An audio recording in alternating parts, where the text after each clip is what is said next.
Thank you, everybody, for joining us here on the 3 Count. We're here for your predictions on. Wait, let me get this right. Clash of Champions Gold Rush.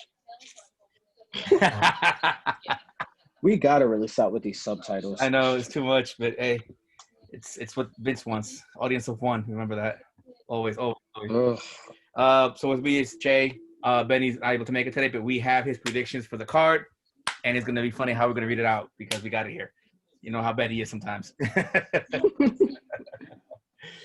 So we're gonna give our little prediction for tomorrow night's Gold Rush or tonight's Gold Rush, depending if you watch this tonight, Saturday or Sunday. All right, let's start off with the pre-show match: Asuka versus the Zelina Vega. And Benny has Asuka winning. What did he say? He just put Asuka. We had Asuka winning. I have Asuka as well. What do you got, Jay?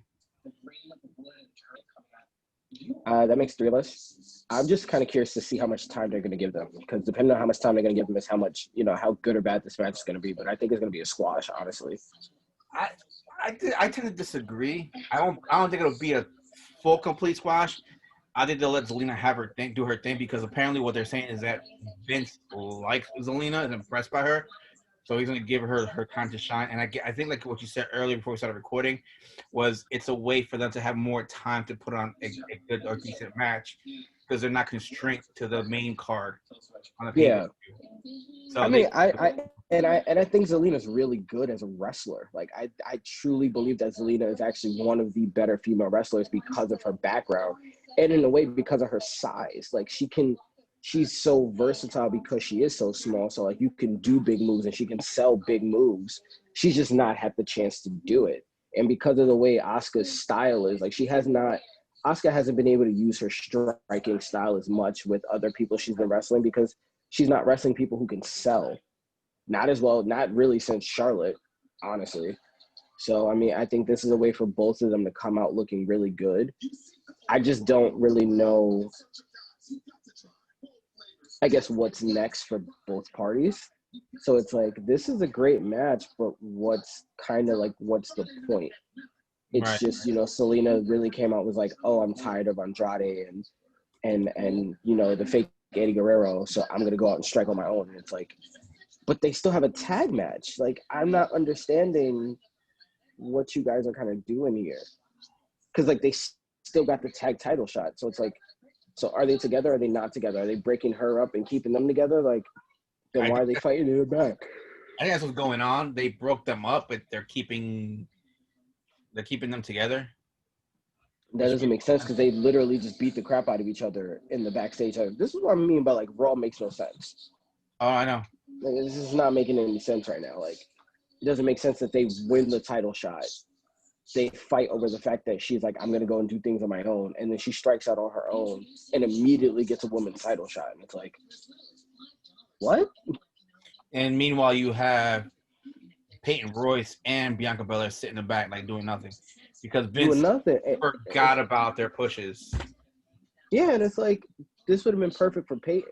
Well, not even, because now both of their pushes, like, you want both of them to be legitimate main event contenders, and to just have them go against the champion and lose would kind of be the opposite of that. Like, you could have just, I get that, Clash of Champions, every title is supposed to be on the line, but, like, with Shayna and Nia now being tag champions, like, there really is no one else to face her, so I get that complex of it.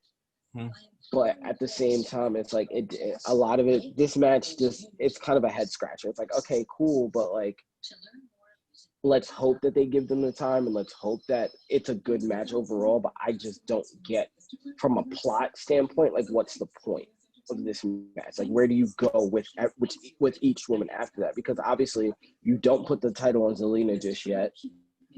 But if you don't put the title on Zelina, then where do you go with Asuka when there really are no viable options for her on Raw? Because you've destroyed everyone on Raw. So I don't know. But yeah, I think Asuka wins.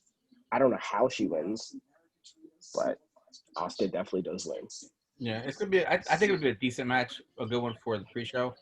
I think she'll put on a good match on her own part, Zelina. But like we said, it's kind of been a little rushed because where else are they gonna go? You know.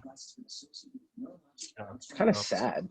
Like it, I feel like talking about Raw matches is just sad for me now. I feel bad for Asuka. She's better than she deserves a good title run, but unfortunately she's not getting She one. does. She keeps getting screwed because every time she's on a good run, when there are talented women in the company, it's always like, no, let's put it on the next talented woman. And it's like, no, let her have really good matches, but also let's not throw every woman at her just to lose and then lose again and then lose again and then lose again. So you sacrifice your whole division. Like, yeah, let somebody like Zelina get a shot, but let it be a good match. And then from that point, let it be a DQ. Like in this situation, I'm okay with the DQ if it branches off to another plot line. Like someone comes and attacks Asuka, that's a legitimate threat. Like if you're gonna hate to say it, like if you're gonna call somebody up from NXT, like now would be the best time to do it. But I know they won't do it because Clash of Champions is not even like, I think Clash of Champions would be considered like a C or a D list pay per view, so they're not going to do something that massive Mhm. off the rip, unless it's a situation where like Bianca Belair comes out and attacks, or Peyton Royce comes out and attacks Asuka, and then now you have a three-way feud, so that like your next pay per view you could have a number one contenders match between Peyton Royce and Zelina Vega that has another dusty finish, so that when you go to Survivor Series, it's a triple threat match or something to that regard. Like then you can actually like kind of build it and add more people to the main event scene so that you actually have a main event scene for the women's title instead of just, next short girl, next pretty girl. Like if you're going to give someone a push, give them a real push. Don't just push them into a title match to lose and then forget about them. That's my whole thing. Yeah. It's a little off topic, but on topic. So we were talking about that video clip earlier for NXT Mm-hmm. before we start recording, and while we're talking all this, looking for like people and all that stuff. You know, a name that popped into my head right now, and that could fit that profile of what was being worn, and you'll Mm-hmm. probably be like, "Wow, Ember Moon."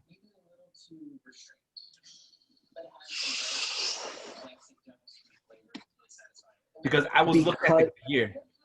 I forgot about Ember because there's not been any updates on her. Like there really just has, after she had that interview with Mark Henry and she was talking about quitting wrestling and Mark Henry was like, no, you keep fighting, you keep going. You didn't really hear anything from her after that. But you're right, that would fit the profile perfectly. And it would be a great feud for Io because Io, like you have a couple of people kind of circling, but there isn't really a threat to Io Shirai right now outside of like Shotzi, which I love Shotzi, but she's not ready to be a champion yet. Mm-mm. But like to have like a bona fide feud with Ember Moon would definitely help solidify Io's reign, or be a way to take the title off of Io if you're trying to move her up. And then you have a Io Asuka situation down the pipeline. Because I mean, it couldn't do it now, but down the pipeline. What I would like to see at Survivor Series, if they both remain champions, Io and Asuka, is an Io and Asuka match at Survivor Series. To be honest. True, but then again, what I would personally love, and this is just me, is I want a fatal four-way. Raw Women's Champion, SmackDown Women's Champion, NXT Women's Champion, and Kaylee Ray, NXT UK Women's Champion. That's what I want. But I don't know if NXT UK can travel, Right. and that's the issue. Yeah. So But like, yeah. And I just thought about that. I was looking at something, and I was like, I saw Ember's gear, and I was like, damn, that looks like the gear of the person that broke the title. And it then would make sense. you also said that you couldn't tell if that belt was the men or the women's. I was like, wait, let me look at the women's belt real quick. And I was like, it looks like the women's belt when Because it looks like a smaller title. when Ember Moon had it, the side plaques remind me of that title. Yeah. So I'm thinking now it's Ember Moon. I know Bobby Roode's supposed to be coming back, and they're trying to say if he's gonna come back on Raw or NXT or what. But the Ember Moon one makes a little more. It makes a lot more sense because she never got her footing on the main roster, and she was a showstopper on NXT. Right, So I and mean, for her she fits better with the NXT crowd at this point. she does. And the thing too is that they need a little more women down there because the roster for the women has been a little thin lately. It's a little thing. Like the problem is that again, Triple H never has enough time to build. It's a constant problem in WWE. Like you have a bunch of talented women, but you never have enough time to build them because you're trying to make champions work. You're trying to, and the thing is with the champions, unfortunately, is that a lot of like the women's champion, the two Asian women don't speak enough English to cut promos to put themselves over the way Bailey is with her promos. Mm-hmm. So you have to do it with matches. So you have to have consistent contenders or you have to have repeat contenders.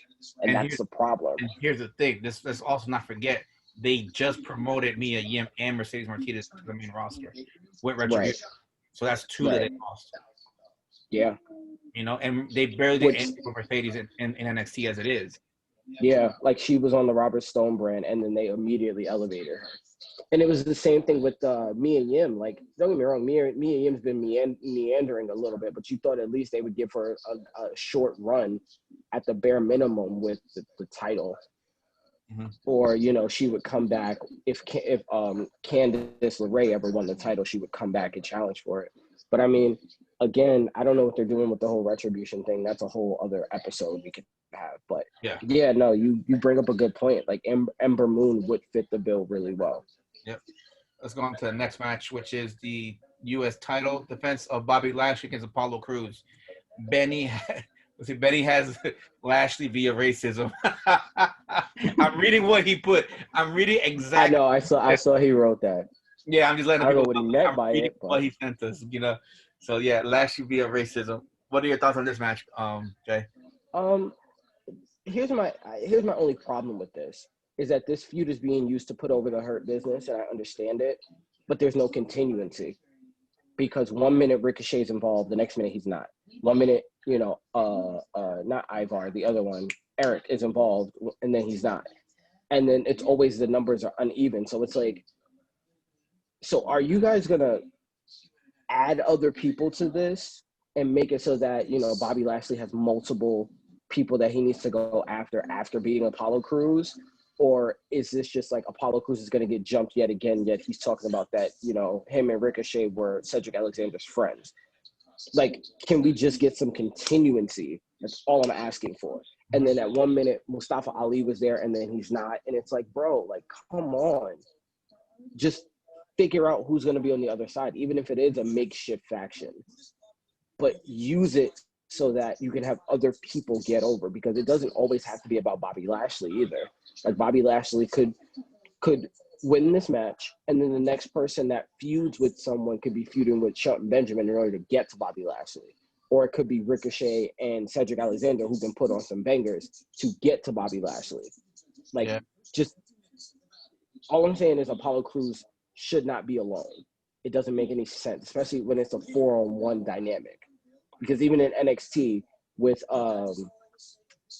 Undisputed Era, it was never 4-on-1. It was always 4-on-3 or 4-on-2.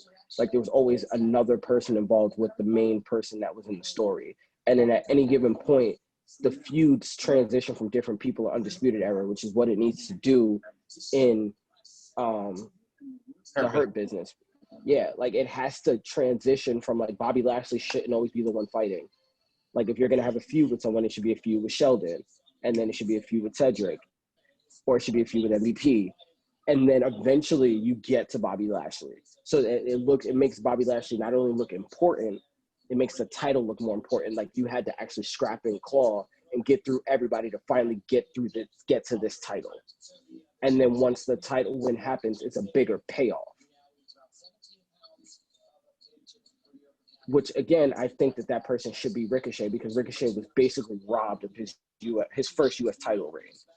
Yeah. Oh, completely. At least they let Apollo Crews like hold it for a little bit. Yeah, and that was the thing that annoyed us, because at first we thought, okay, AJ's gonna give him the rub and this and that, whatever, and then next thing you know is he lost. Like, Yeah, and it was like, what was the point in that?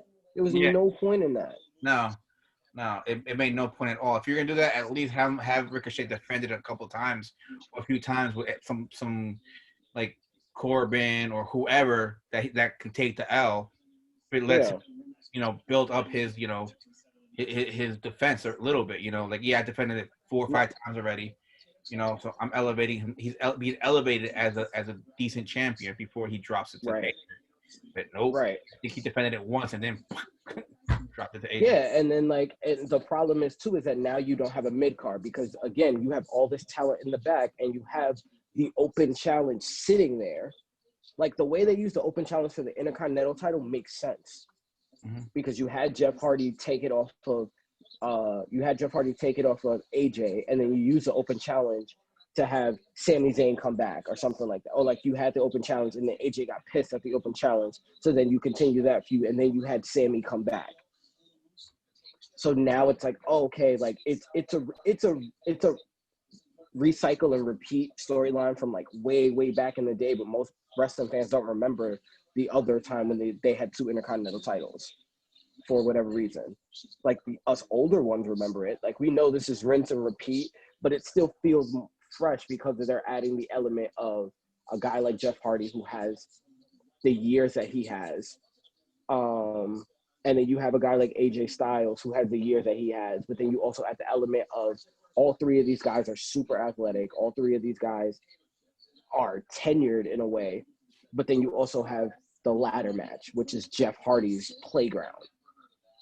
And then now you have the whole like AJ just stood tall. So is it that, the logic states that AJ is definitely not going to win because AJ stood tall. But then you also had Sami Zayn stand tall in another situation. So does that mean Jeff wins or do they give it to Sami Zayn, who realistically should have his own run with the title, even though he, was gone for a while, but is it punishment for Sami to drop the title because of everything that happened with COVID? Like that's what makes that match more intriguing. And they're not doing that with the US title. They're not using it because if you're going to use the US title as a lesser title from the Intercontinental title, then you're supposed to be able to build up your lower middle card. And not going to lie, it just seems like they throw the black people in the lower middle card. And they're just saying, hey, fight for the US title. So, I mean, it's a little like, what are you trying to say here, guys?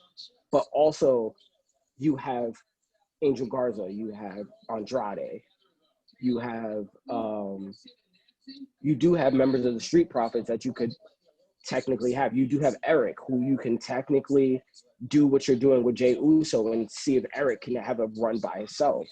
Like you have bodies there that you could create a lower middle card. And you're just not, you have Bobby Roode still there. You have Kevin Owens, even though I wouldn't really use Kevin Owens in that spot right now, just because he's very much above that at this point.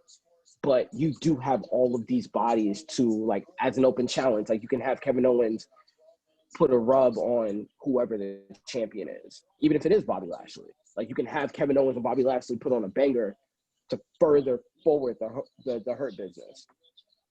Like, yeah. That's just my whole issue with this feud. But overall, all that being said, I do think Bobby Lashley is going to win because it doesn't make sense for him to drop the title to Apollo again and for them to keep playing hot potato with these titles. Plus, it kills their Hurt Business's push. It does, and the mid card titles as it is, both of them are already weak as it is, and playing hot potato makes it even worse. It makes it even worse, and I agree. I'm also going with Lashley. Well, speaking of the IC title and mid card title, let's talk about the Hardy, the triple threat match, ladder match. Jeff Hardy, AJ Styles, and Sami Zayn. Benny, real quick. Benny has what does Benny have? Benny has Sami Zayn via sneaky shit. I mean, it would be on brand, but my problem is again, Sami Zayn has stood tall before. Like the only guy that really hasn't stood tall in this whole thing is Jeff Hardy, which again makes him like the uber babyface against 2 heels. AJ Styles doesn't make that much sense, but he also does, if that makes sense. He does, but he doesn't. Yeah, and the thing is here is the way I look at this match is either Sami Zayn wins it or Jeff Hardy retains the belt. So I'm Yeah. looking at it this way: AJ is there to take the pin. Well, there is no pin because it's a ladder match. That's right. I'm sorry. Well, AJ's there to take the biggest bump at the end of the match. Yeah, I think AJ's there to protect Jeff. Yeah, or Sammy, whoever it is. Well, Sammy's not hurt, but Jeff has had way too many issues with his back and his neck and his knee and his shoulder. And Jeff is an older competitor, and AJ, crazy as it is as old as he is, but isn't that injury prone. Yeah, no. The way I'm looking at protection is more on the like who can come out of this and still compete again for the title, and who's gonna fall back. I think AJ will fall back for a little bit, and Sammy and Jeff could feud on this a little bit, or right. Or if Sammy wins, like I'm picking Sami Zayn for this one as well. And I see either Jeff and AJ keep feuding after this, and somebody else coming in after Sammy.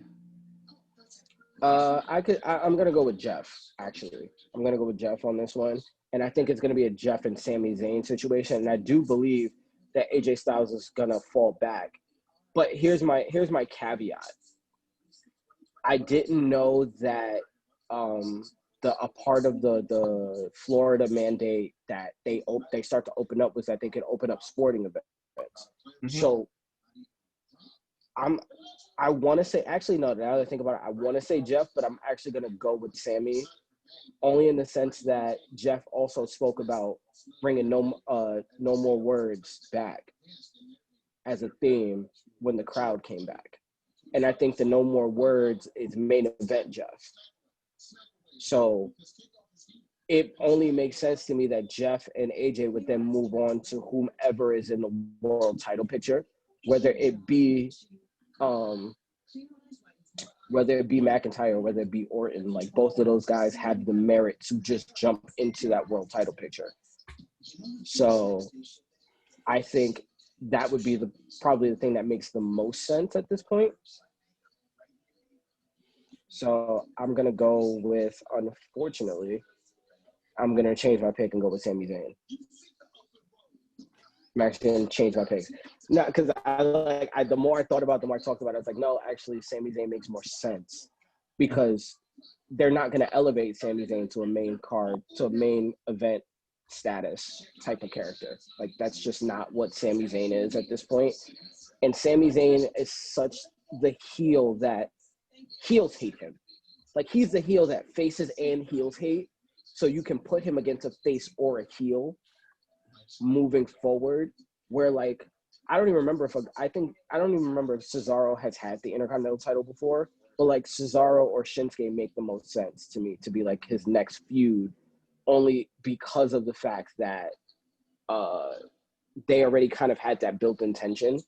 Mm-hmm. But then also Sammy is good enough that he can make other guys look good. So you can kind of throw him in with a Biggie. You can throw him in with, and I called this while watching the documentary earlier.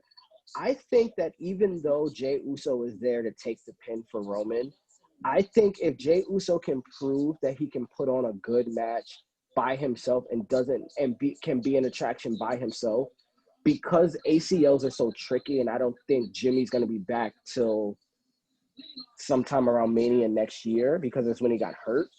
It's going to take him about a year to get back. It wouldn't surprise me if Jey Uso went after the Intercontinental title. And I think that it would fit where he is, depending on how much of a rub Roman gives him. You know? Yeah. The way I look at it is you can push Jeff to the main title picture. You can have Sami feuding with anybody in there because you already have that. Like you said, when he came back, he went looking for Cesaro and Shinsuke, and they were like kind of kicked him out where they were at. I forget the dialogue, but I remember they kicked him out. They wanted nothing to do with him. You know, there was like, you ain't call us, you ain't do nothing. It was funny conversation. So, yeah, I think Sammy's gonna be retain this belt, and he's gonna. And I like Sammy's character right now, the way he's going about things. because he's annoying. He's that annoying heel. Mm-hmm. And I like that. You know, it makes you want to hate him. And the one thing that I always said is the hardest thing of being a heel is finding a way to have people hate you. They like genuinely hate you. Meaning like, I really hate this guy's guts. I hope you really like lose. Not like, yo, I hate you because you just suck as a wrestler, whatever. That's different. Like when you hate somebody, genuinely, like people are starting to hate Sami Zayn, I think, it's because he's doing a good job. Yeah, it's a lot of what you got from the Miz when Miz was the Intercontinental Champion. Where like I don't even know why I hated the man. Like if I saw Miz on the street, like I wanted to fight him like on sight. Like that's where Sammy's getting to at that point. Plus he has this whole like, you know, you guys want us to take the title from me. You guys want to put it on all these frauds and blah blah blah blah. And he has like that weird kind of like lumberjack meets, you know, Canadian wild man thing going on right now. Like he has his whole demeanor is just like, I want to hate you and I don't know why. Yeah. But I love that. I love that for his character so much. I love that. Yeah, and I'm happy for him because of the fact that for so long before all this, it was like he was like in purgatory with his character. Yeah. And I'm glad he finally found something that works. You know? So let's now go off into the Well, tag we team. got to go back down in status, I guess, in a way. What's that? So we got to go back around to status. I think we covered all the main card titles outside of the heavyweight championships. No, tag team title. That's what I said. It's outside of the heavyweight championships, we covered all the singles titles. Oh, yeah. So that was look at the Street Profits defending against Andrade and Angel Garza. Here's the thing with that. Mm-hmm. I don't want it to happen, but because the Street Profits have held the titles for so long, I could 100% see them dropping the titles to Andrade and Angel Garza. I just don't think it would make any sense from a story standpoint because they were literally just fighting. So it doesn't make sense for you to then put the tag titles on them. But because of how depleted the tag team division is, I could see them wanting to hit a refresh real quick. And so it's one of those like really weird kind of like, I'm going to go with Street Profits, but I'm not going to be upset if they drop the titles either. But I'm going to go with Street Profits for now because I think, honestly, I think that match with Cesaro and Shinsuke was kind of like a test to see like, all right, how do they wrestle against SmackDown talent? Because I think I could see a flip happening because, again, you had Mandy Rose traded from SmackDown, but there was nothing in return. SmackDown's got to get somebody. They got to get some kind of compensation. The draft is coming up soon now. And the draft is coming up soon. So it's like, again, do you exempt champions? Because like, again, the Raw, the tag titles specifically are brand specific. So is it a situation where you just have like the team switch, or do you have to have the team stay put? Because if you have the team stay put, then you would have to have the Street Profits drop the titles. Well, here's what could happen. And I'm thinking this. They can have the titles until the draft day. And I'm picking Street Profits to retain. I believe that you can have them retain the titles until draft day happens. And then they go up against somebody that they want to keep on Raw. So let's say they want I'm trying to think. I'm trying to think of a team so far. I can't even think of a team anymore right now, so off the top of my head. So let's say they wanted to keep Andrade and Angel Garza there for whatever reason, right? They have them dropping the titles to them, so they stay on Raw, and then now the Street Profits are available for the draft, and then they could shift it over to SmackDown. I could see that happening, or they drop the titles before draft day. Because again, because I also heard about that whole New Day situation where like Xavier Woods plays on both ends. Where, you know, Kofi keeps the New Day and Big E keeps the New Day. Like they stay the New Day, but Kofi and Big E are on different shows, and that got rejected because that really is just stupid. And then you have Xavier Woods bounce from show to show. It's Yeah, stupid. it's dumb. I'm not. It makes no sense. But I think Kofi should be poised to come back pretty soon, depending on how long they want to keep the Big E push going. Because again, now Big E's hurt, quote unquote. Storyline wise, Big E's hurt. So I don't know how long they want to keep that going. I thought he came back. I thought when he hurt. He came back, but he hasn't wrestled yet. That's the thing. He came back and attacked what's his face, but he hasn't wrestled yet. So like I don't know if they're gonna still go with like he came back and he's not completely cleared, or is he cleared and he's coming back and like because again this would have been perfect to have him fight Sheamus, but because it's Clash of Champions, there's no championship involved. So I guess that they're just gonna put that on ice for now. Yeah. But you know, the way I look at it is with Kofi coming back, you're gonna have Kofi and Big E now in a place to recapture that tag team pedigree. You won't have the Usos, so you need another tag team for them to feud with. You need another tag team for them to go around with, and you know you need another babyface kind of hybrid tag team that can, you know, go with the Cesaros and the Shinsuke's and the Lucha House Party if they, you know, whatever happens with that. Because right now they're using Lucha House Party, which is fine because they can wrestle, but they're also small.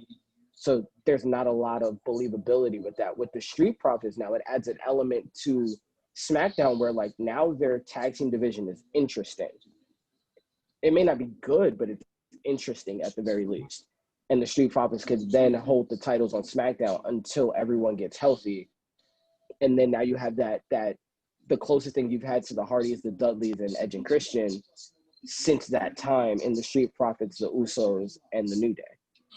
Yeah, but I don't where I think on paper it looks great, but I don't think they'll do it because if you put them all on one brand, on one show, you deplete the other one. Well, in that sense, it doesn't really matter because Vince doesn't care about tag teams that much anyway. And that's the thing that's annoying because, to be honest, what they should have done, it's risky, but they should have been like, okay, on Raw, you have the men and just the women's, right? You have like the what was that Universal title and the United States title and the women's division, all on one show right there. Bam. On SmackDown, you have the heavyweight, the IC, and the tag team division. Bam. That's it. So now you get to have the women. Very risky because then you oversaturate both shows with a specific division. You do. And that means you only have the possibilities of factions on one division. Because if you're going to create a faction, then you can't have factions without tag teams. Well, you can have the factions, but here's the thing: here's why I'm looking at it: is if you put all the women on one show, then you're forced to have a mid-card title, and I'm including the women's tag team in there as well. I'm not putting them in with the regular tag team guys. I'm putting the women's tag team in with the women's show on Raw. See, the only issue with that one is the women's tag team titles actually work if they can travel shows. Like it works better that way. The problem is they're not putting enough effort into creating a women's tag division. Whereas like, you know, you had at one point you had Tegan Nox and Dakota Kai, you had, you know, like you had Mia Yim and you had what's her face, Johnny Gargano's wife, Candice LeRae. Like you had all these little, and you had the possibility of like Bianca Belair and Rhea Ripley or something. Like you had all these little ready-made tag teams, and you blew up all of it. You blew up all of it. You turned this one face and this one heel and all this other stuff. So I mean, they kind of they screwed themselves. They kind of shot themselves in the foot. Yeah, it's risky, but it could pay off if done right. But here's the thing, though: do you believe they can do it right? I believe that they could if they actually wanted to. I think it's less of can they do it, and it's a matter of do they want to. because for some odd reason they are so focused on the main event scene, or if there is a good non-title main event like the whole Dominic Seth thing, like that's a good, it's not, it doesn't really fit in a division per se, but that's a good non-title feud. But there isn't enough of those. Mm-mm. Like, you're putting so much time into this one when you can be having multiple happen. That's a part of the problem. Yeah, I think you can still have factions if you do it this way, but the faction will pretty much won't be looking at belts. They'll be looking at like at tag team titles. You know, the factions for that can exist on like SmackDown. You know, because you have a tag team division there, so that faction can exist. You can have other type of factions that exist, like in the women's division. You can have a faction that can get all the belts because obviously you have the two main carders, the mid card, and the tag team titles. But again, it depends if they want to do this, because if you think about it, if you do this, you allow your time to mold and build the women's division completely and the tag team division as well, because now you're not splitting like 8 teams within 2 shows and then building other tag teams just to build a tag team division. Now you could put all 8 on one show and then have them compete consistently. And because Again, like you said, on paper that sounds great, but then that means you have to dedicate 60% of the show to the lower divisions, because you have to have multiple storylines in these lower divisions in order to make that work. Now, that's not necessarily a bad thing, only in the sense of then you unify the 2 women's titles, you unify the 2 tag team titles, and you make them a marquee title, and you make it so that these titles are a premium, and that's a good thing.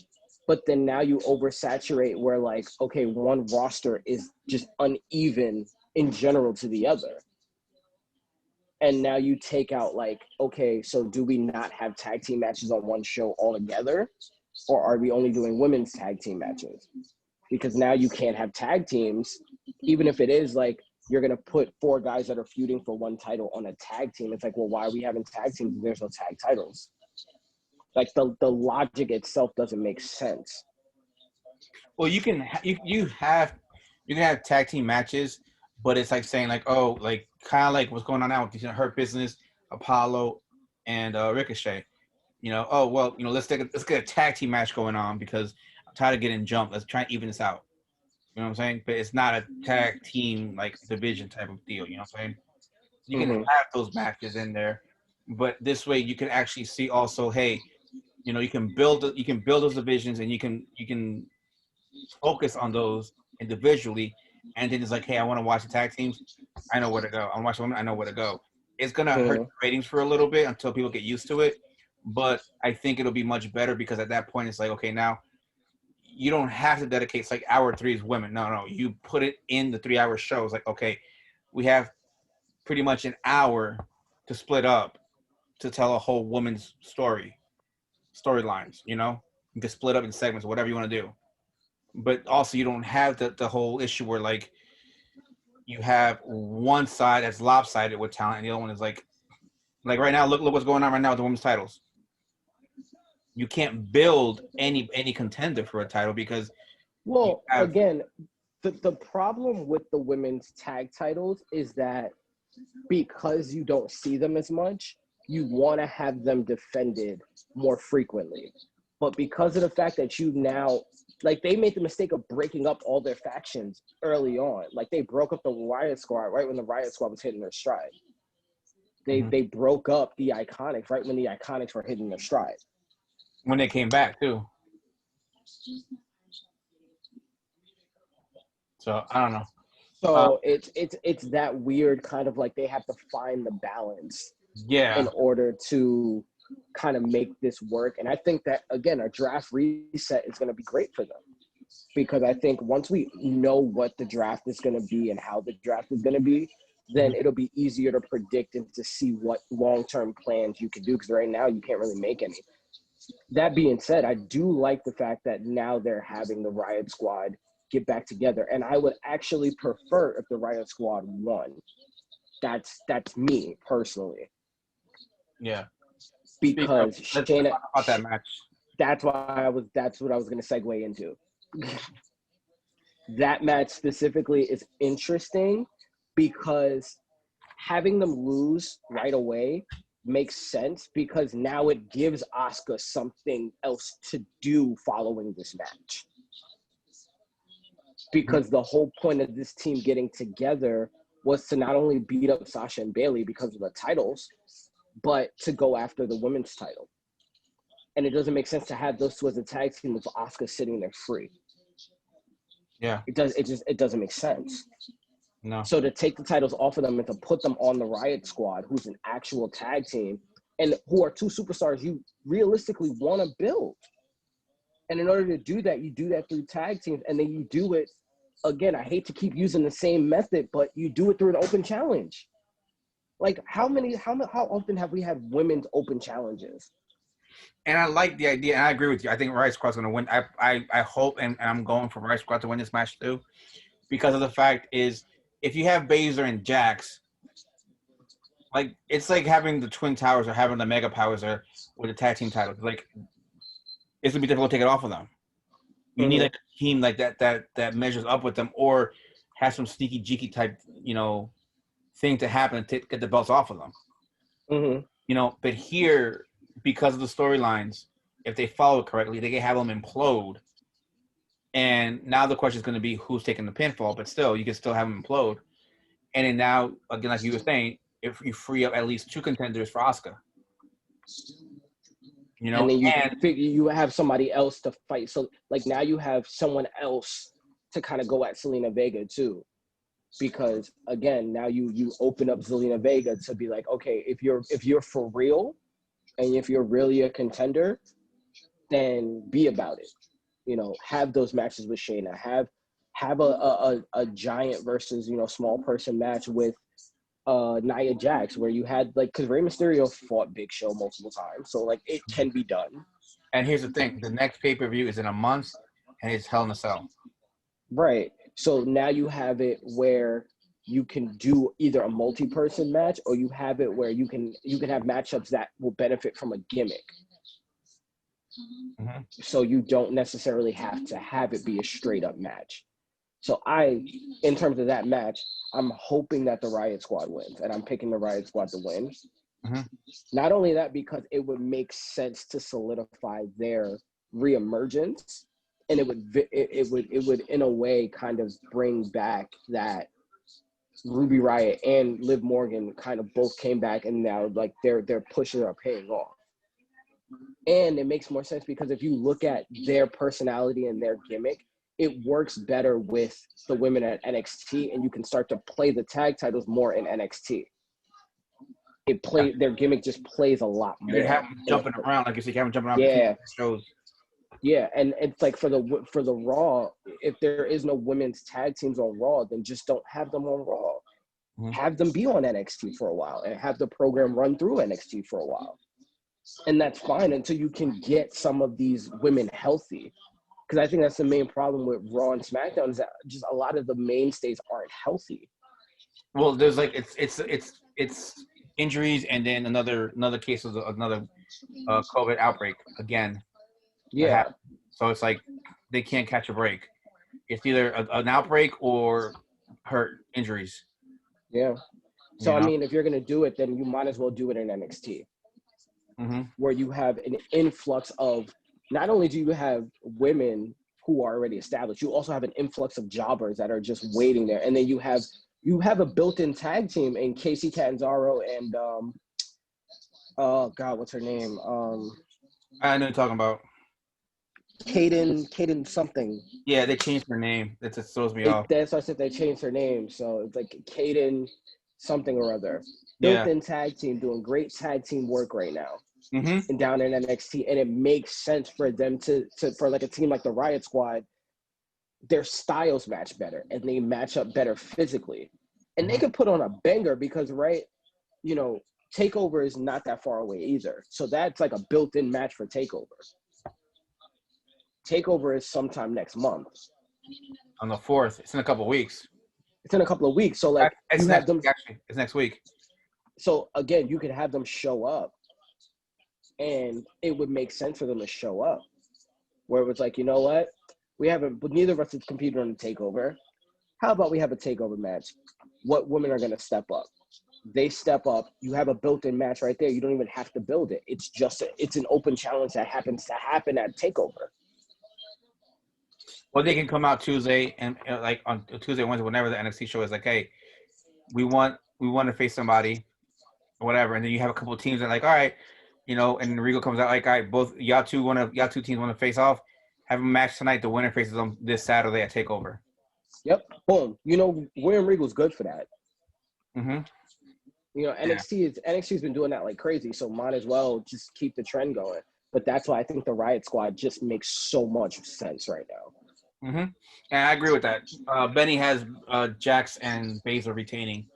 I don't know. He was probably sniffing He's on. probably he's probably banking on Vince being Vince, Mm-hmm. which again wouldn't surprise me either.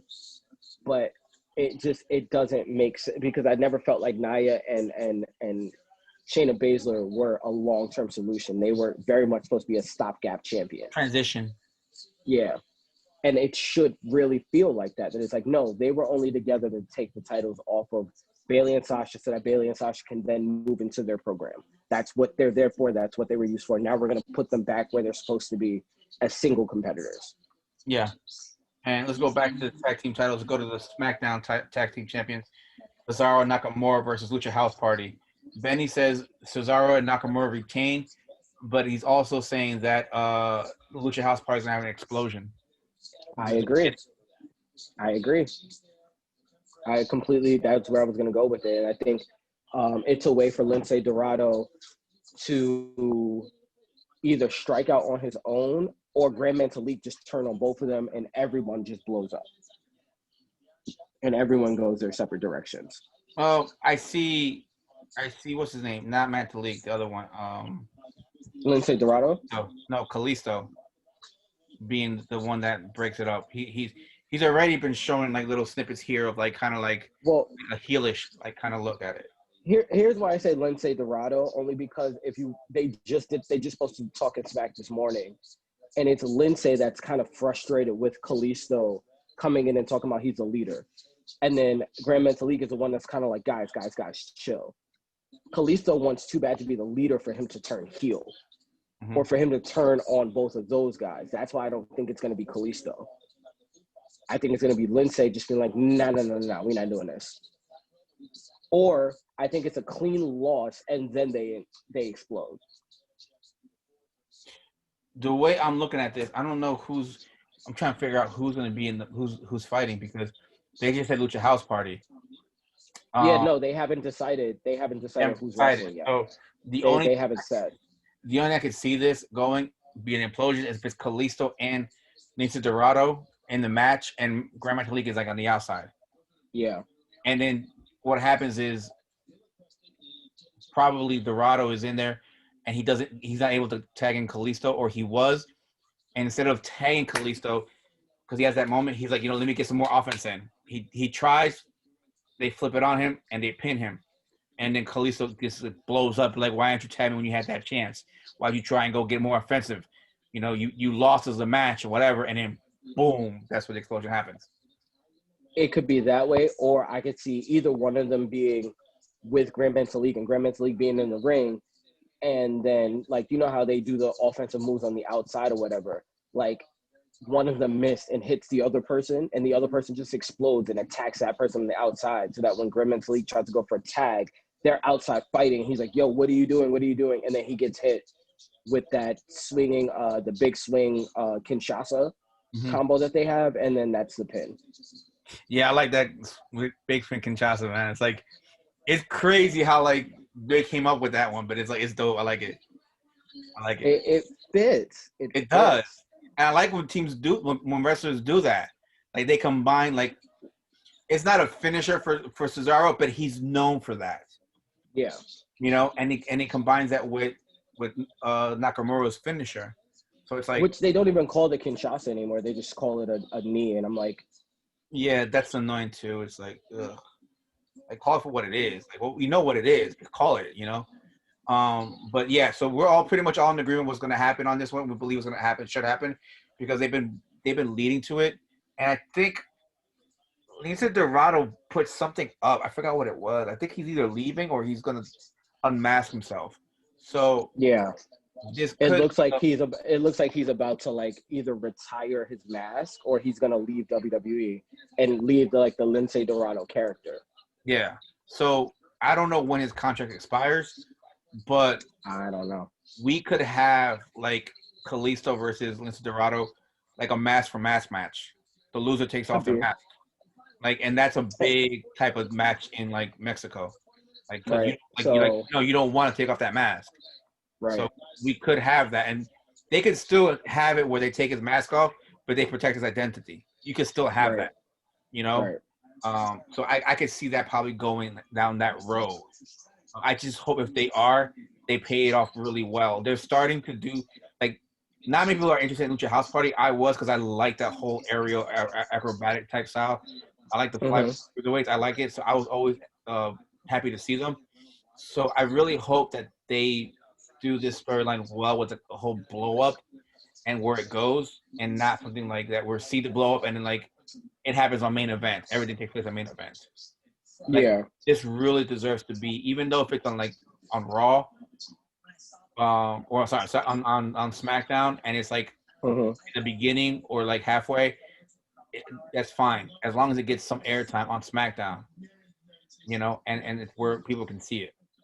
I'll be fine with that, because I agree. it deserves some kind of like airtime on it. It's a good one, because if you're paying attention on Kalisto, he is throwing some heelish tendencies Oh out. no, for sure. He definitely came back more as the heel. Yeah. But I can also I think that's a it's a what's the word I'm looking for? It's a swerve. It's a swerve. Like the same way like no one saw the Bailey thing happening. Now I can't trust anything I see because the Bailey thing came from so out of nowhere, and Bailey being the one to do all of this when we all expected it from Sasha. It's like, all right, you gotta look for the story within the story. Hmm. And I think like, Lindsay Dorado, because he is so not well known and he is so about the team, um, he would like that's what I'm looking at also Grand Metalik because Grand Metalik is the one that doesn't speak English. He's the one that doesn't really he's always trying to keep the peace. But for one of those guys to snap and be like, oh, okay, this is interesting. Like and they would both be justified. So it's like there's no real heelish behavior behind it, but it's more of it's more of a like we get why he's this way, and Kalisto's kind of a jerk, but also Kalisto's the lucha, like he's the one that's likable. He's the one that's more well known. He's the one with the singles acumen of being a former U.S. champion. Like he's that guy. So again, he is a natural leader at the same time. So Yeah. that's why it's kind of tough to kind of I could see this. I'm looking at this in a different light. Because of the fact we have Lisa Dorado's Puerto Rican and the other two are Mexican. I'm going. mm, I'm going there. So I can see him being the odd one out because of that, and just flipping off on both of them because right, like, oh, we're Mexican, so we're gonna stick together. right. Bam, get your ass out. And the funny thing is, I didn't even know until I looked at him now, but he's from Jersey. He's in Camden. He's from Camden, New Jersey. Wow.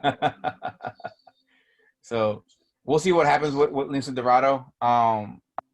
Apparently, I'm looking at some pictures here from before. He had on some different masks too, so he might be retiring this one. And a good way to retire a mask is if you go into a mask for mask, but he still protects his identity, so you also can't see his face. But Right. you have that mask. And the one thing I did like though is like I wish they had gone somewhere further with it and gone, was when they had TJ Perkins on and he was collecting the Mm-hmm. mask. I Mm-hmm. was like that. I like that was an intriguing storyline that just didn't get that much attention. I mean, I don't even remember much about TJP, honestly. I follow a little bit of his independent career, but then he started posting stuff that was a little like, all right, I'm kind of done with you. I can't. But, Yeah, no, it was pretty cool because he was like fighting them and he was taking their mask off. He took Lindsay Matalik and he was trying to get Kalisto's. Um, Mm, but obviously 205, we know what happened. It was just I just stopped watching it yeah. too as well. But let's get back on track here real quick. Let's go with the women's title. Bailey and Nikki Cross. Uh, I feel like Benny, this one's pretty obvious. yeah, Benny has Nikki Bailey winning. I agree. I think we're all going to be in agreement this one. Bailey's going to win this one. I doubt Mm-hmm. Nikki's going to pull this one off. I honestly think I have this strange feeling Alexa Bliss will come out with her and going to cost her I'm the match. out with her. Yeah, I don't know about that. yeah. I don't know about that. I think she will come out with her. And I think something's going to happen like during the match where like what we saw on Friday, she like kind of like either the Fiend's laughter, Bray Wyatt's laughter plays out on the loudspeaker again or something like that, which makes her switch, and it just does something to Nikki, or attacks Bailey and That's gets what I was thinking. Nikki disqualified and Bailey That's retains. what I was thinking. So it That's makes what I was thinking. you know what I'm saying? I also could see like this can go one of like 5 ways, but I think it's gonna be some. I think again we all agree that Bailey's gonna win, or what I'm gonna say. I'll agree that Bailey's going to retain her title. I'm not Yeah. gonna agree that Bailey's gonna win. Bailey's going to retain her title, Mm-hmm. but it could be a situation where Sasha Banks comes back and attacks Bailey, and then after that Nikki Cross comes out. Alexa Bliss comes out. It could be a situation where Alexa comes out to support Nikki, and then Nikki gets all hype, and then someone says the Fiend or the laugh happens. I could see that happening. Because of what happened Friday, though, is where I think they're going with it. You know how the Fiend, whenever the Fiend comes out, the lights go off? Mm-hmm. I think that's going to happen. But instead of the Fiend, it's going to be Alexa Bliss, and she's going to add something from the Fiend more so than, yeah, like you're going to start to see, like, because what the thing that they played this time specifically was they had the Fiend's face, and they kept zooming in on Alexa's face and her eyes. So I could see a situation where you see Alexa with like one contact in, and like some of her face is painted. And like she has like the really like the braids like more in her hair. Oh, More bushy and crazy. the dreadlocks. Yeah. And she's also in her strength. The dreads that are like mixed in with her hair. And then you could see like Nikki's trying to stop her, and then she grabbed Bailey and hits her with the Sister Abigail. And then after the match is over, and then Nikki's like freaking out, and then Nikki goes to snap, and you see like Alexa like start laughing, and then you hear the Fiend's laugh.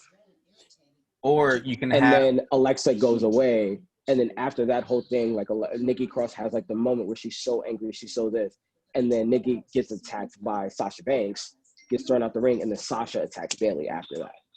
Yeah, there's a lot that can happen, and it's interesting because of the fact that the way they're writing this whole storyline with Alexa Bliss and Bray Wyatt, the Fiend, is really, really good. And I don't mind like a little bit of a slow burn on this one because it's so interesting how she's playing this off. And like I mentioned earlier, they even played it into Booker T's podcast show where they were interviewing her, and then like I can't remember exactly what they said what happened, but pretty much they lost the feed. Mm-hmm. Not sure if they mentioned her name or they mentioned Fiend's name or something, but then it started flickering and then they lost the feed. So now it's being played out there as well too. So I don't mind where it's going if it's a little slower, since it's been before WrestleMania, but because it's making us like keep an eye on everything that's happening, details with her hair, like we were talking earlier when she walked out the ring, how she interacted with Roman Reigns.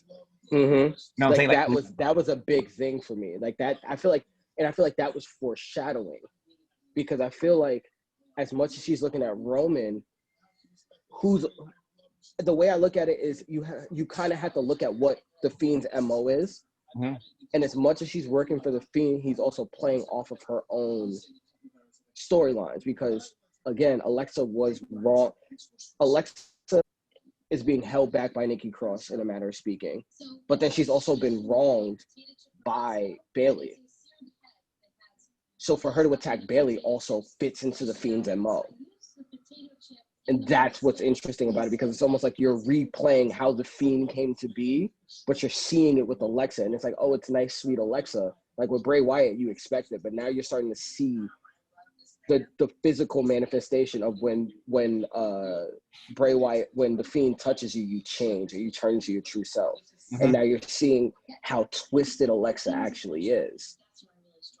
So, I mean, like, again, if they could slow burn it and you don't see Alexa in this match and it's just Sasha Banks interfering, which is the way I think they will play it.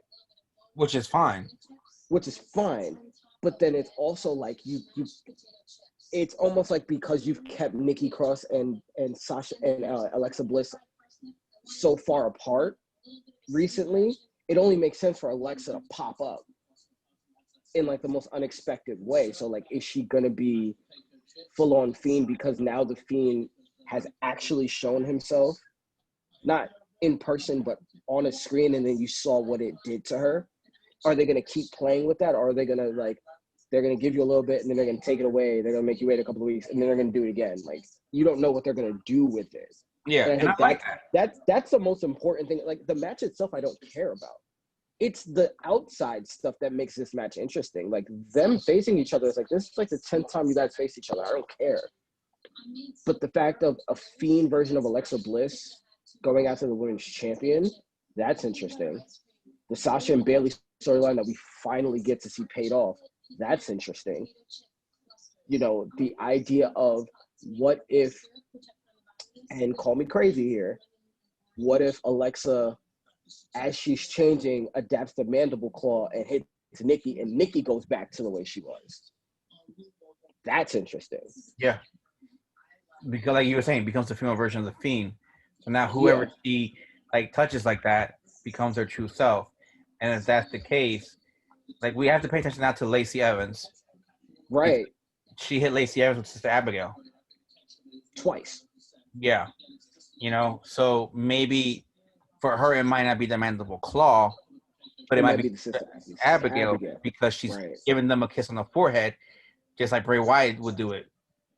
You know? Not to mention, notice the Fiend doesn't do the Sister Abigail that much anymore. No. He stopped doing the Sister. He'll pull it out, but he doesn't do it as in a signature move. So it's almost like in him imparting his essence onto her, she's adapting the move, and that's her signature move now. Yeah, and I like that's what I'm saying. We've all been saying Alexa needs a signature move that looks lethal. Like when she does it, it looks phenomenal. Like it looks so good, and it's like, what? Where's all the selling from? Like, I didn't know women could sell. Like the women in this division could sell that good. Yeah, but it's like is it the women or is like Alexa just hitting the move to perfection? I think she's hitting the move to perfection.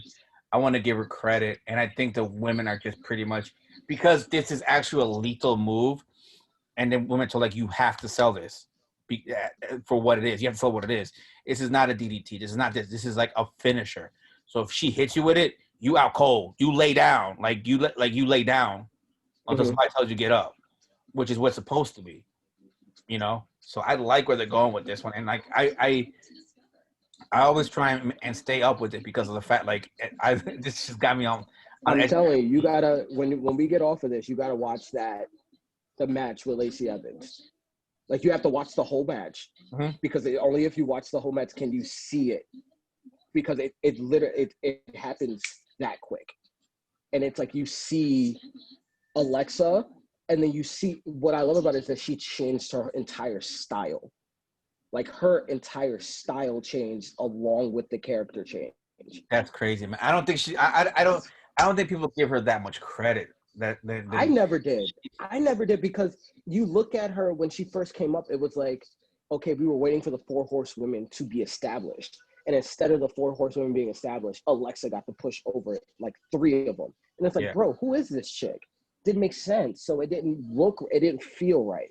But then the fact that they took her aside, they kind of had her like meandering until they figured out what to do with her. And now she's starting to ascend and now you're starting to see how good her athletic background fits into her wrestling style. And now that she's not trying to be a heel, and I think that was a problem with her before. She was trying too hard to be a heel, so she's like, I can't use my arsenal because I'm a heel, so a heel wouldn't do this. Whereas this is a possession, so she can do what she does, and then once the possession happens, her entire style changes.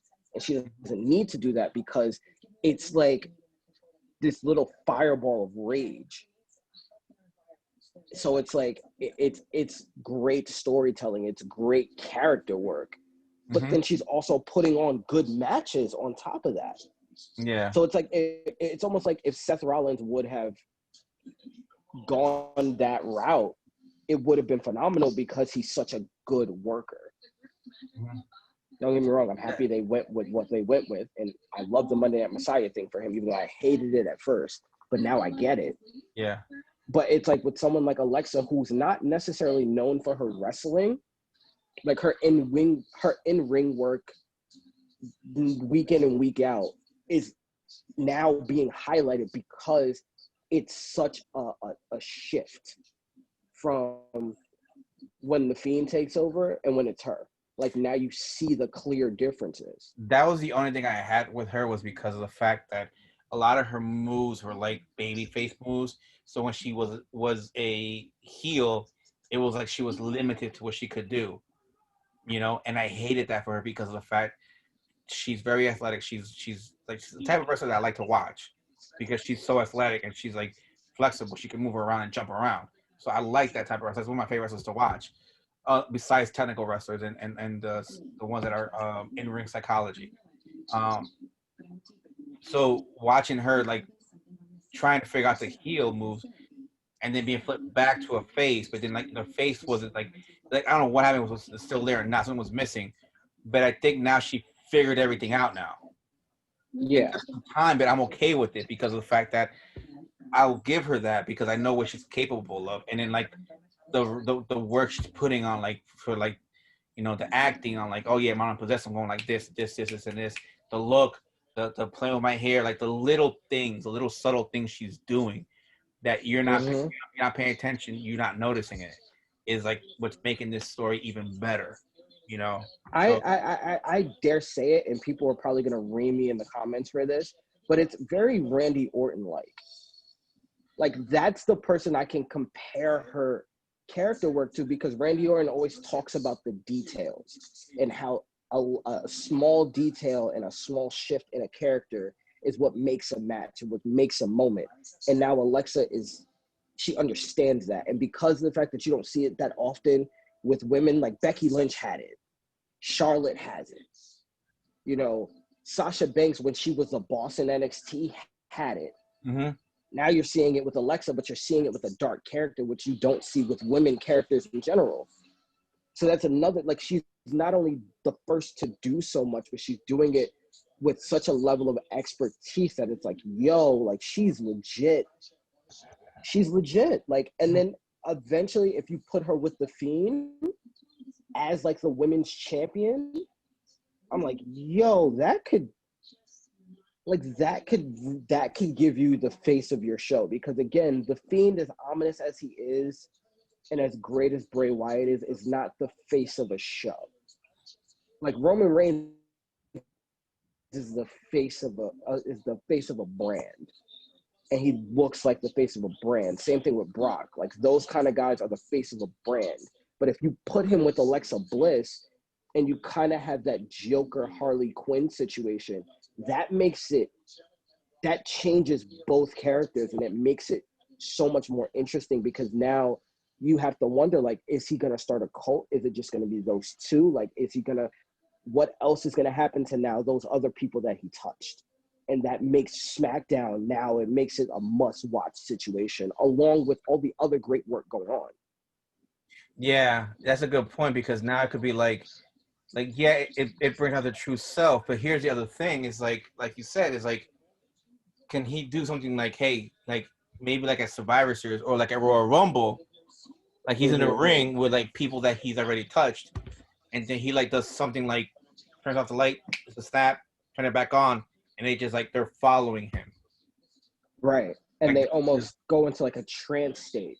right, and it's just people that he's like touched, like so it'd be like Rollins, Daniel Bryan, Braun, who else? Roman. Roman, Seth Rollins. You said Rollins already. I did. Okay, I wasn't sure.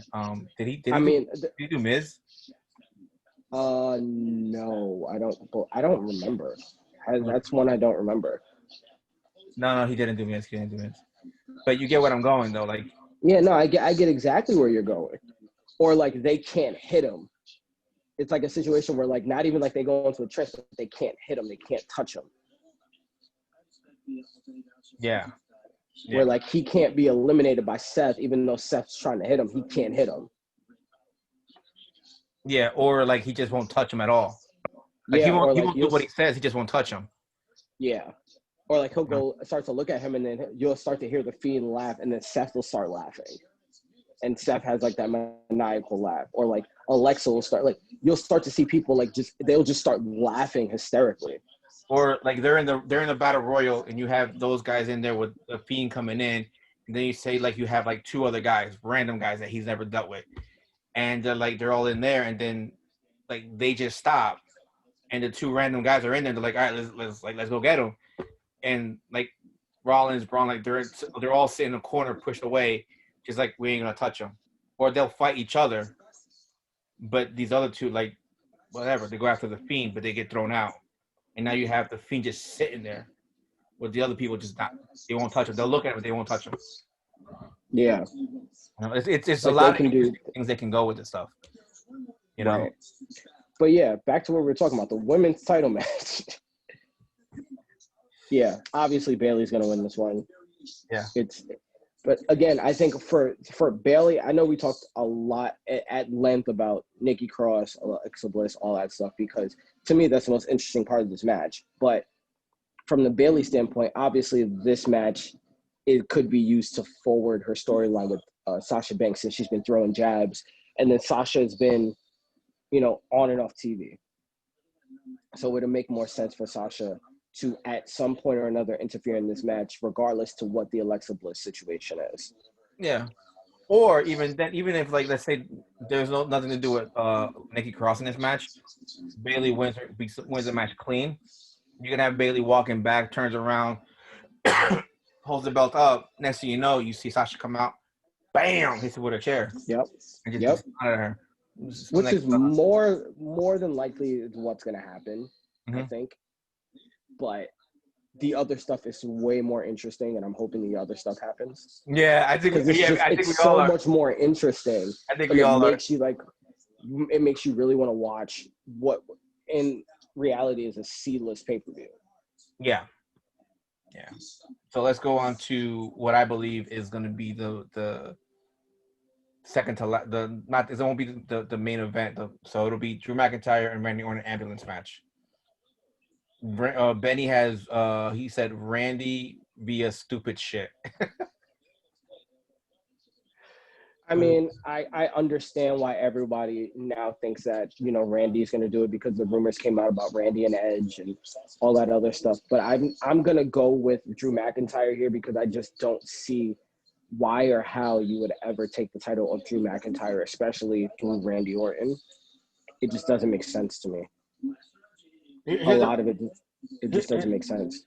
Here's the one thing for me is I heard someone say, I forgot where, they were like, oh yeah, this is a good way to kind of take the title off Drew and protect him. I'm like, how?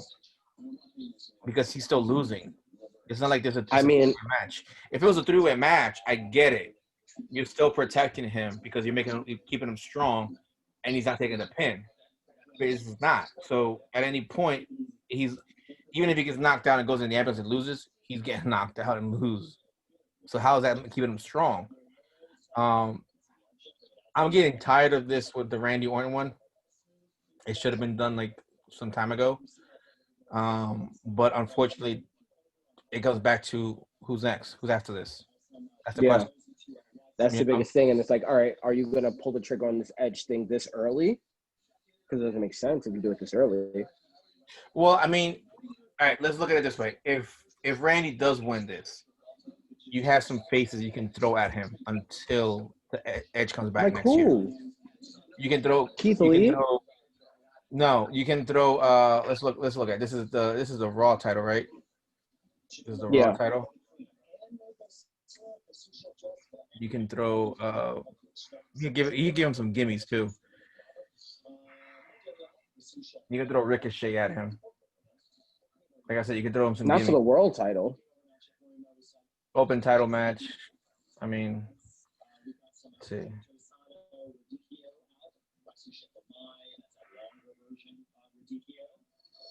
You can push Dominic real quick and get him out of that Seth feud already.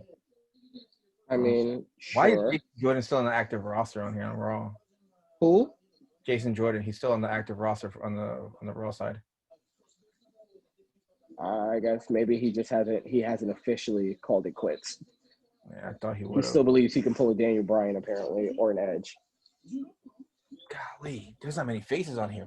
Like I said, there's not, which to me, and it makes more sense for me for Drew to win, and they have the Hurt Business go after Drew, and it takes Randy off of TV at least until Royal Rumble, and then Randy can come back and say that, you may have put me in an ambulance, but you didn't pin me, blah, blah, blah. They have their match at Royal Rumble. You take the title off of him stupidly at Royal Rumble, and then you do the whole Edge thing if that's what you want to do. Yeah. I don't know why I thought there was more faces on here, but And that's the problem with Raw is that there's more heels than faces, so it makes sense to have a face champion. As much as people are like, oh well, nobody likes Drew as a face because he's more sarcastic than anything. But I like this version of Drew. I really do.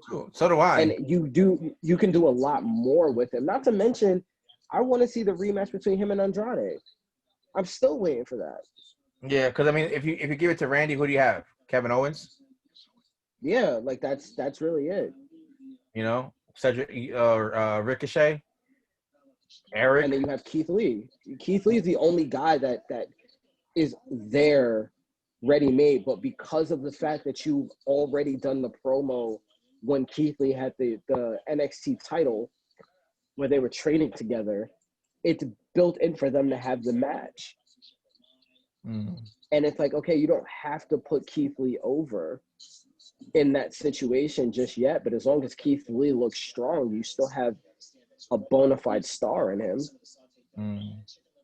So again, this is what I mean. Drew McIntyre winning just makes a hell of a lot more sense. Randy Orton winning another title in his career doesn't make sense to me personally. Here's my thing. Why is Keith Lee still on the NXT page? I don't know. Maybe somebody just needs to update that roster. I don't know. But yeah, I don't know. I think it has to be. I think Randy's gonna retain. I think Randy will retain. You going with Randy? I'm sorry, Drew. Yep. He's retaining. Drew. I'm going with Drew. Bernie's got Randy. I understand it. A lot of people I'm hearing on the interwebs has Randy up to win this match. See, here's my thing though. Now, if we let Drew win, if he goes to the Hurt Business, you gotta let Lashley drop that belt. No, because it doesn't. That's what I'm talking about. It doesn't have to be Lashley. Doesn't have to be Lashley. But that was the reason why I hated Bobby having the U.S. title. I think Shelton should have had the U.S. title. I agree with you. I 1,000% agree with you. But at the same time, I feel like because Sheldon can sell and still put on a good match, and Sheldon has the equity to be like, oh, he can still challenge for the title, but not necessarily win. MVP can still challenge for the title because he can still go. And then at some point before Royal Rumble, you can have a title versus title match, or you can have a champion versus champion match, I should say. Don't put both titles on the line, but a champion versus champion match between him and Bobby, if you so choose. Yeah. And then you also have the whole Ricochet and Cedric Apollo Crews thing still there if they decide to jump Drew McIntyre. Unless my mind's going on here. Unless Lashley drops, this is going crazy. Lashley drops the belt to Apollo, and then Shelton's like, let me take this belt. This is if Drew retains the title, okay? And Shelton goes like, let me go after Apollo. You go after Drew. Go get that main belt. That's the. I mean, again, it would. That's the one thing that could make sense, because again, the Hurt Business at this point are the only. It's only faction. Threat. It's the only faction, but it's also the only real threat to Drew that's down the pipeline. Mm-hmm. Because again, all the really good heels are on SmackDown. And, you know, there's also the whole Seth Rollins situation. Who knows? And now with the daughter thing, they're going to extend it even more now. Right. So Seth Rollins is still tied up in that situation. Buddy Murphy's still tied up in that situation. So there is nothing you can do there with the Hurt Business unless Seth decides to hire the Hurt Business for protection. Yeah. I mean, that's the only other way I can think of pulling them in. But again, doesn't make sense. The Hurt Business attacking Drew at some point makes a lot more sense. Kind of the way UE attacked Drew when they first showed up.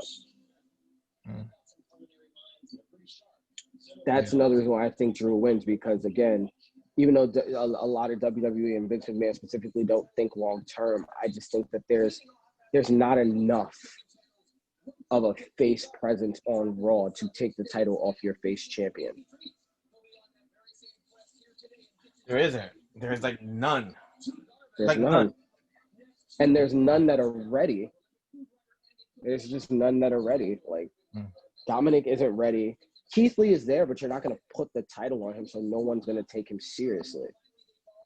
Yeah, especially with this whole, like, he hasn't really won anything because of the fact he has so many disqualifications when his matches with Randy Orton. So it's like, it's annoying. And it's I mean, he wins by disqualification, loses by disqualification. I'm like, golly, can you get a win in this feud at least? Just one? But then that's the whole thing too. And then it's like there's the looming situation with Retribution. So like the Retribution and the Hurt Business thing could be coming, but it doesn't make sense for Retribution to come after the Hurt Business unless there's, you know, something to gain, I guess is the best way to put it. Mm-hmm. So, you know, there's that too. It'll be interesting to see where they go with this one. And yeah, that's what makes the Raw thing interesting, because I just thought about Retribution. Now you have Mia Yim's already had her name changed to, I think it's like Retaliation or something like that, and Mercedes Martinez Reckoning, and then Mercedes Martinez is going to be Retaliation or something like that. So again, that's another women's tag team right there, which makes more sense to go after the Riot Squad than to go after Shayna and Nia. So that's another reason for that. But then you also have the idea of Retribution going after Drew and Keith Lee still trying to climb the ladder, but then running into Dijakovic, aka T-Bar, again, and having them feud. And then you can have the whole marriage thing with Mia Yim and Keith Lee, because you know they're married. Oh, they're married? They're together. I know they're together. They're basically married at this point. Okay. I think she just moved in with him, so that's a thing. Mm-hmm. So, I mean, again, Drew winning just from a story standpoint just makes more sense. That's how I see it. Yeah. Then again, too, there is the whole, believe it or not, there's the whole idea of Retribution ruining this match and ending in disqualification. There is that. That could definitely be a thing. Right. It's their only Raw thing. Yep. Now Retribution is strictly on Raw. So T-Bar and Slapknot or Slipknot or whatever, Slapstick, whatever his name Slapjack is, and Mace. Slapjack and Mace could, you know, kind of jump into some of these title matches. We're here. We're not happy with our pay. We're gonna take it out on you. Fake, it's a fake Bane situation. It's what they tried to do with freaking Dean Ambrose and the Bane thing, but they're now doing it with guys who kind of need the check and just want to be on TV. So, Yeah. I mean, it is what it is. We'll But on to the main event. I'm gonna like this match. I feel this is gonna be one of those that's gonna surprise us. To be honest, I'm not saying best match tonight. Here's it's gonna be better than what people will say. No, I think I agree with you, because I think that, again, if they're smart, they'll use this match to build Jey Uso up as a mid-card title threat. Yeah, because John is gonna be out for a year. Yeah, he's gonna be out for a year. He got injured at WrestleMania. Like, he's not coming back till like April, May. Yeah, and that's like with no setbacks. I'm not trying to put anything negative, but like no setbacks. Yeah, but you're right. And then also he's taking care of Naomi, who's out for 6 or 7 weeks because she had a fibroid removed. Yeah, that too as well. So like they're both out. So it's like Jay's in, you know, he's just kind of in purgatory, and you need mid-card guys. Mm-hmm. You need mid-card guys. Like, I get it. And then you're not going to want to sit there and have AJ Styles and Jeff Hardy, two of probably the top 10 wrestlers of their generations, respectively, sitting in the mid-card. Like, it doesn't make sense. Why not? Like, why not have Sami Zayn win, and then now you have Matt Riddle, King Corbin, Jey Uso, Sami Zayn? Like, that's something you can build a mid-card around. And then you still have Big E sitting there. And you have the built-in beef between Big E and Jey Uso, who are both trying to prove themselves as singles competitors. You have Matt Riddle, who's feuding with King Corbin, who thinks that everyone gets favoritism, and he has the whole beef with Roman Reigns about favoritism. So you can flip-flop Corbin to whatever, you know, main card or mid-card if you want. Like, use it to expand your possibilities up until you can get your tag teams back together. If they're smart, they'll do that. But I mean, obviously Roman's going to win. But what's more interesting to me is the question is, after this, where does Roman go? And I think Alexa hinted at what's next. Because even if we don't see Bray Wyatt, what if we see Alexa start to mess with Roman Reigns? Because again, Roman Reigns has this whole, like, I come in, he kind of has like this Brock Lesnar thing. But if you start to now see Alexa kind of like the way Bray Wyatt does his puppets, where you see them in the background, what if you start to see Alexa in the background with Roman? And it's not obvious, it's not anything, it's just you start to see her like walk past and then stop and stare at him in the background and then walk away. Or you start to see like they keep crossing each other in matches or something like that. Or like she runs into Paul Heyman or something, and you can still have him do all his other things and do the things you want him to do, but you start to now hint at the fact that the Fiend is going to lock on to Roman Reigns, and then the Fiend is built, and you can have the Roman Reigns versus the Fiend match that you should have had last year for WrestleMania. The only thing I have with that is, because we've always said during this whole Fiend backstory that people need to pay attention, I don't know if they have or not, is if he gets involved with Roman Reigns in the feud and he puts a mental claw on him, what are we going to see? What is the true Roman Reigns? That's the concern I have, because I like where they're going with this one right now, with Paul Heyman and everything. And if they put the mental claw on him, it's like... But you have to realize, Paul, they already have. They already did. It already happened. Right, but it was after, like, he made this switch. So, again, maybe this is the switch. It wasn't a situation where, with Roman, the thing is with Roman is now, this is who I am. Like, remember when he left, he said, I got to worry about Joe. And you start to hear them, they're calling him Joe more than they are Roman Reigns. they're starting to refer to him by his real name, as in like his true self. And now he's taking his true place at the top of WWE. It's his island. He's the high chief. Notice the verbiage that they're using. And they keep playing up his family and him being the head of the family. And he keeps talking about, oh, I was groomed for this. I was supposed to be this. This was what I was always meant to do. It's already happening. Well, yeah, I'm just worried that it's gonna like kind of. I'm not even. I'm talking. They don't clash until WrestleMania next year. That's what I mean. I'm just saying they use this to start to plant the seeds. Not only, because again, with Jey Uso's the youngest. They're playing him up to be the younger guy, like the younger sibling, trying to step up to the big brother and take the crown, in a sense, because it's like, I'm the little brother, but who's to say I'm not supposed to be there?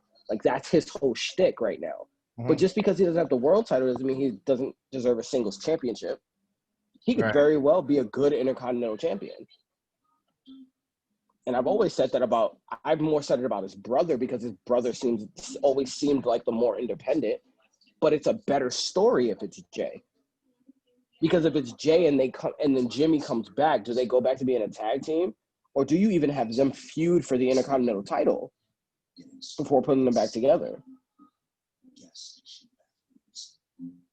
Like, there's a lot you can do here, but you have to start it here. And I just don't want this to be a squash match. I don't think it's going to be a squash match. Like we were talking earlier, I don't think it's going to be a squash match. I think it's going to be like a match where they both where Jay's going to have his offense in there to at least make him competitive. You know what I'm saying? But at the end of the day, you're going to have Roman overpower him. Yeah, you're going to have Roman beat the snot out of him, but I don't want it to be like a quick, I don't want Roman to barely win, but I also don't want Jey to completely get destroyed. And punked. I don't think it's going to happen. I hope not. I really hope not. Nah, I don't. Because again, this is also going to be Roman's first title defense. So it's more of an establishment match. But I mean, too, now that I think about it, like Roman also has King Corbin, he has Sheamus, he has Matt Riddle, he has because he's like a tweener. He's like you can't call him like a full heel because he's like a tweener. He's like, this is mine. This is my yard. So that doesn't necessarily make him a heel if you want to think about it. You know what I'm saying? It's just like he's like fighting for his. Kind of like what Stone Cold did a lot. But he's doing it his own way, which I like it. And I like the fact that it's Paul Heyman because of the connection with the family. Mm-hmm. So it's like, and again, because it was, Roman that got Jey the fight that got him to that point, it's almost like even if Roman beats him up, is there going to be a certain level of respect, or is it going to be like an animosity? Like that's what I'm curious to see. Like, are they going to use this to fully establish Roman as like a full-blown heel, where he just completely embarrasses Jey and,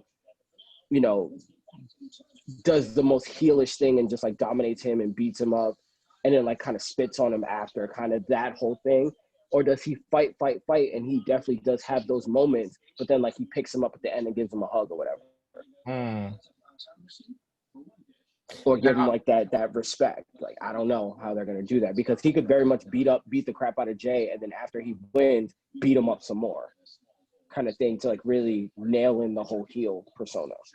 Yeah, I think he's gonna beat him up and then like kind of beat him up some more afterwards, and probably it's like, this is why I'm the king of the tribe, or I'm the chief, So sit back or whatever. Like, he'll say some stuff like that.